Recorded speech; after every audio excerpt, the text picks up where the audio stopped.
Did you think any of the creative ideas with them of being the heavyweight champion was a little bit off? Because I'm used to New Japan only having like two. When Okada was champion, he kept it the whole year.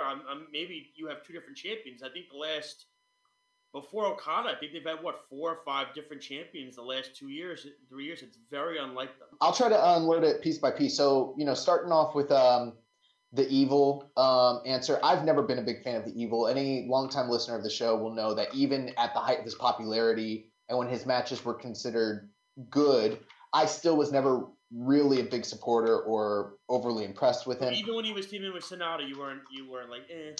I thought they were a very good tag team. I didn't think that he was a great singles guy. I thought he had a handful of great matches and a lot of kind of middle of the road matches. He didn't do a lot for me. I do understand what they were trying to do when they decided to put the strap on him and give him the push, but we really tore into that like very, very, very heavily at the time. And it was mainly because sure they could go with the new guy, but there were so many other uncrowned champions at the time that made more sense to me, like Kota Ibushi, like Shingo Takagi, like Will Osprey, guys that they all ended up going with later. And then that's not even to mention all the proven commodities like Naito and Okada, Tanahashi, what have you. So they try to give him a push. I can't think of too many guys in the recent past that a major company like that has given the strap to, and then they just ended up worse off afterwards, which I think is what has happened with him. The most comparable thing I could think of in maybe WWE's like Jinder Mahal, someone who got the push, got the strap for a long period of time, and it didn't do much for him. So, I mean, that's kind of my feelings on Evil. Unfortunately, they've kind of doubled down on it and given him his own faction, and that sort of thing has been the one thing really plaguing the booking and the creative with New Japan over the past year and a half that I'm not a big fan of, and that our show is pretty critical of. As far as like when it comes to the title, I mean, you got to keep in mind there's a lot that you're asking there, because we're talking about an 18 to 24 month period.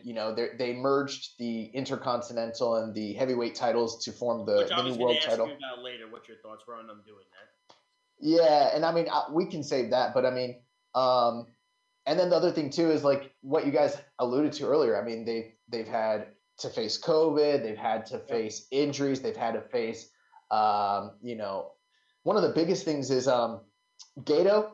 He's one of the best bookers in history. I mean, he won Booker of the Year like 8 or 9 years in a row, something like that. He's on like a 10 or 11-year run of consistency, but he has certain patterns and things that he likes to do based around tournaments, based around certain scheduling. And then once you kind of throw so many monkey wrenches into it with the schedule and the way that they've had to kind of alter their touring and the way that their broadcasts go and everything, it has created a lot of challenges for them when it comes to creating stars, when it comes to doing long-term storylines, something that they're known for and very, very good at. They haven't been able to kind of like execute those the way that they wanted to. And they have been throwing a lot of spaghetti to the wall to kind of see what does stick.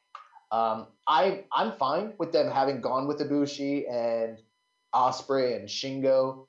Yes, there's been a bit more turnover with the title, but I mean, they have really elevated 3 new guys. I mean, we've seen that Shingo won the Tokyo Sports MVP this past year. He really, pretty much carried the company on his back for the greater part of the year. Kota Ibushi, I mean, you take a look at the Wrestling Observer newsletter Hall of Fame voting. He jumped like 20 or 30% this past year. And really what changed, the main thing was he won in the Tokyo Dome and carried the strap. And he's gotten a lot more recognition from journalists and pundits. So, I mean, I think that's a good thing too. And then, you look at Will Osprey, and I mean, chances are 5 years from now, we're going to probably be talking about him as one of the greatest of all time, right in line with the same way people talk about, Okada, Omega, guys like that, AJ Styles. So, again, it's one of those things right now where, yeah, there's been some turnover. Yeah, they didn't go with Okada. They've kind of had to rehab Okada. And now that they're finally at a place where they can set him up, they put the title on him this past January, and he's kind of going to be the guy that carries the company going forward.